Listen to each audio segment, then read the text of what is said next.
कादिर मंदुखेल साहब, आपका इस पे ओपिनियन क्या है? क्या ये बात दुरुस्त नहीं है जहां पे सबूत नहीं है और इतने अरसे के बाद सबूत नहीं है अगर प्रोसिक्यूशन के पास, तो उनको खत्म होना चाहिए। सिर्फ ये नजर नहीं आना चाहिए कि यहाँ पे ये किसी को परसिक्यूट करने की कोशिश की जा रही है, और जो अगर ये कोर्स केपी में है तो बाकियों को भी ये सूट फॉलो करना चाहिए। What do you think sir? मेरे ख्याल में मायूम मेमन साहब की गुफ्तगू सुन के इस बात की निशानदेही है कि इनको भी ये लगा है, जो कि क्लियर अल्फाज में नहीं कि उसने गलत कहा है। इस तरह असम्बली के फ्लोर पे आके आप पुलिस को धमकाने का, मैं नहीं कहता हूँ FIR होना चाहिए, इसका भी FIR बन सकता है। उसकी वजह ये कि आप इस तरह खुलेआम पुलिस को धमकी नहीं दे सकते हो।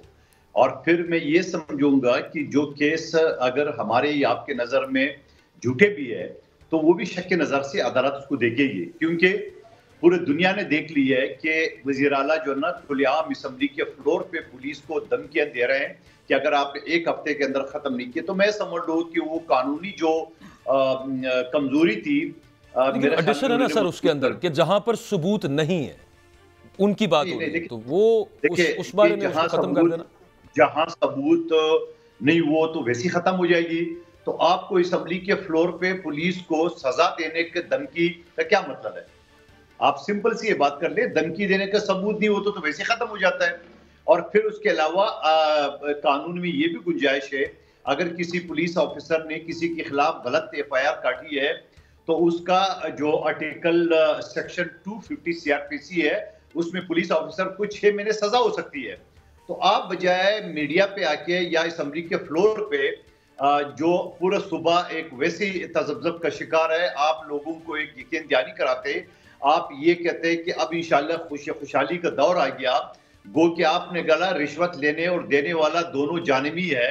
इसका मतलब 10 साल से जो आपकी हुकूमत थी वहां जनती थे, और अब चूंकि आप वज़ीर आला बन गए तो आज से वो जानिबी हो गए, रिश्वत लेने और देने वाला। तो आपने अपनी हुकूमत की 10 साल हुकूमत को भी चार्जशीट कर दी है। और फिर मैं समझ रहा हूँ कि इनका इंतखाब ही इस बात की निशानदेही है, जो कि आप और हम सब समझ रहे थे कि अली अमीन गंडपुर साहब का इंतखाब जब किया है, तो वो इंतखाब इसी वजह से किया कि अफरा तफरी का शिकार होना, अफरा तफरी पैदा ना। ये मंदुखेल साहब, अचकज़ई साहब किसी दौर में तो आपके भी इत्तेहादी रहे हैं। अब ये क्या कह रहे हैं? वो मुतालबा कर रहे हैं कि अब देखें, वही वो पहले वाली बात के साथ उसको कनेक्ट कर लें कि जिन पर बगावत का इल्ज़ाम है, अगर उनको वोट मिले हैं तो फिर क्या अवाम का फिर क्या करें सर मंदुखेल साहब? देखिए बिल्कुल ठीक है, असम्बली का फ्लोर है, हर किसी को हक है स्पीच करना और तजावीज़ देना। उसने तजावीज़ दी है कि SAM में करारदाद पास करें, लेकिन वो करारदाद पास नहीं हो सकेगा इस वजह से कि अचकज़ई साहब या उनके साथ अगर PTI या सुन्नी इत्तेहाद तहरीक शामिल हो जाए तब भी पास नहीं हो सकते, क्योंकि मेजॉरिटी जो है ना वो मुस्लिम लीग नून और पीपल्स पार्टी के पास है। लेकिन उसने एक तजवीज़ दी है, और उसकी माजी के बयानात भी आप सबके सामने हैं कि वो इसी तरह बयानात देते रहते हैं। और इनको ये भी गिला है कि उनको 2 हल्कों से जो खड़े थे, या बल्कि 3 से खड़े थे, तो उनको शिकस्त का सामना करना पड़ा, और शिकस्त भी ऐसे एक शख्स के हाथों जो ऑलरेडी इनके हक में दस्तबरदार हो चुका था। ये तो मीडिया ने पूरे दिखा दिया, तो यकीनन उसका गुस्सा अपनी जगह पे मौजूद है, लेकिन उसने तजवीज़ दी है कैसे करारदाद पास होने चाहिए। अगर आप उनको गंडापुर साहब की बयान से जोड़ रहे हो तो मैं कहता हूँ मुनासिब नहीं है। उसने खुल्लम खुल्ला धमकी दी है, और अचकज़ई साहब ने नहीं, मैं मौलाना की बात कर रहा हूँ। अचकज़ई साहब उनके साथ नहीं मैं जोड़ रहा गंडापुर साहब के साथ, मैं मौलाना की बात कर रहा हूँ जो कह रहे थे कि बागी है तो फिर अवाम ने चूज किया है, वो उसकी बात कर रहा हूँ।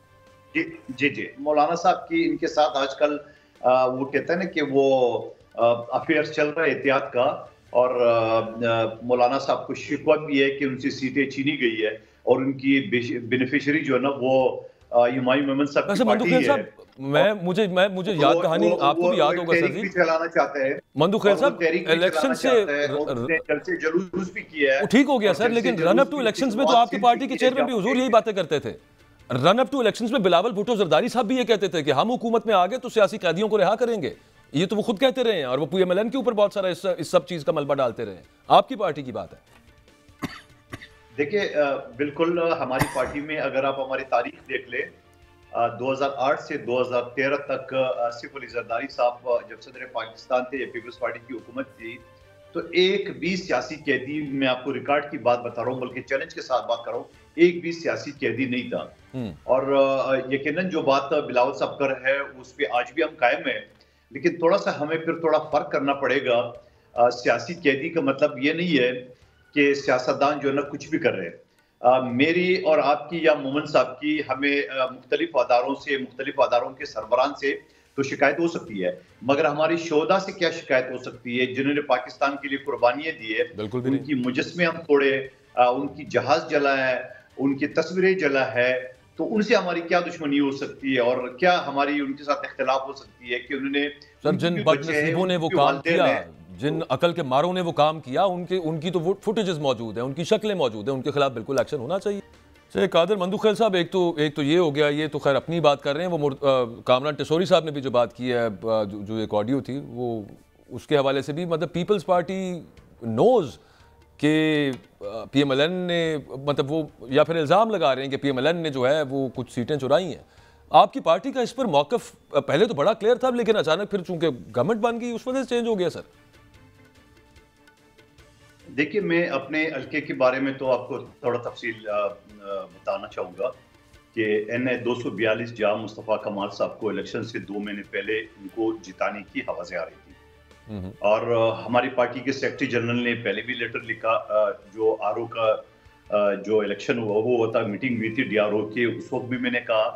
और उसके बाद इलेक्शन वाले दिन, एंड इलेक्शन वाले दिन, ये मैं आपको बैलेट पेपर दिखा रहा हूँ, ये काउंटर पार्ट है और ये बैलेट पेपर है और ये पतंग के ऊपर स्टैंप लगी हुई और उसका बैक साइड का ब्लैंक है। ऐसी मेरे पास 25 से 30 हजार इस तरह बंडल बना के आपके नजर से वो खवातीन वीडियो गुजरी होगी जो जबरदस्ती ठोस रहे थे, और ऐसे करके 25 से 30 हजार हमारे पास इसी टाइप के बंडल बने हुए एमक्यूएम के लोगों के, और दड़ादड़ जो है ना वो डाल रहे थे सारे। ये सब चीज मैंने इलेक्शन कमीशन के सामने दिखा है और पिटीशन भी दाखिल की है। तो कम से कम मैं एनए 242 के हवाले से मुस्तफा कमाल साहब के 3800 थे, जो कि 71,000 उसको शो किए। अगर ये 25 से 30 हजार हम नहीं पकड़ जाते तो वो 1 लाख से ऊपर चला जाता। मेरे 42,000 वोट थे, तो ये यहाँ तक तो सारे सबूत आप खुद मान रही है। आपकी पार्टी भी फिर भी मतलब ये आपकी पार्टी की टॉप लीडरशिप को फिर जो फैसला उन्होंने किया, पहले तो उनका मूड नहीं था शायद पार्ट बनने का हुकूमत का, लेकिन अब वो हो गए हैं, ये फिर दब गया मसला। फिर इसका मतलब ये तो आप खुद मान रहे हैं कि धांधली हुई है। नहीं, देखिए 100% हुई धांधली, और 100% इलेक्शन से 2 महीने पहले की आवाजें आ रही थी कि मुस्तफा कमाल साहब और इनके लोग मुख्तलिफ पालकों में ये कहते थे कि हमारी सीट तो क्लियर है, हमारी बात हो गई है। और वो एक जुमे की नमाज के लिए आता था, और वो जुमे की नमाज के लिए आता था और जुमे की नमाज में कराड़ में तस्वीरें वीडियो बनाता था, और मैं दिन में कम से कम 8-10 जलसे कॉर्नर मीटिंग करता था, और ये पूरा हल्का उससे वाकिफ है। और इससे पहले जो 2 साल पहले इलेक्शन हुआ ज़मीनी इंतखाबात की सूरत में, जब मैं आया था तो मुस्तफा कमाल साहब को छोटे नंबर पे छोड़ा था, पीटीआई को छठे नंबर पे छोड़ा था, और पूरे पीडीएम को शिकस्त दी जो दूसरे नंबर पे आई है। तो ये सारे शवाहिद तो मौजूद है। और आप मुझे पूरे पाकिस्तान का बता दें कि फॉर्म 45 कोरोना होता है। मेरे हल्के में प्रिजाइडिंग अफसरान से आरओ डीआरओ ने फॉर्म 45 ब्लैंक साइन करके लिए थे उसमें पहले, और ये जो आज भी मेरे पास 25 से 30 हजार वोट है जिस स्टैंप लगे काउंटर पार्ट समेत, आप हैरत वाली बात देख ले, काउंटर पार्ट समेत पूरे का पूरे किताबें डाली गई है। आप मुझे बता दो कि ये मैं कहां ले जाऊं, मैं किसके सामने फरियाद करूं। मैं रोज 2-3 चैनल पे आता हूं और मैं मीडिया को दिखाता हूं, और मैं चीफ इलेक्शन कमिश्नर साहब से दरखास्त करता हूं, चीफ जस्टिस साहब से। ये तो सर आपकी पार्टी की टॉप लीडरशिप को सोचना चाहिए। ये तो इंतहा की मुमासलत है। पाकिस्तान तहरीक इंसाफ भी तो यही कह रही है, वो भी फॉर्म 45 लेके ही फिर रहे हैं, और वो कहते हैं कि हम कहां पर जाएं। और बहुत सारी जगहों के ऊपर, एक आधी जगह के ऊपर, वैसे हम मैंने 13 की बात करें, नवाज शरीफ साहब का रिजल्ट चेंज हो गया है, मानसहरा से वो हारे हुए करार दिए गए, लेकिन और बहुत सारे। मुझे बता दो, फॉर्म 45 जो पीटीआई वाले लेके घूम रहे, मेरे हल्के में तो फॉर्म 45 एडवांस पे साइन कर लिए, और एट द स्पॉट जो फॉर्म 45 दिए गए उसको तो वो झूठे जाली करार दे रहे हैं।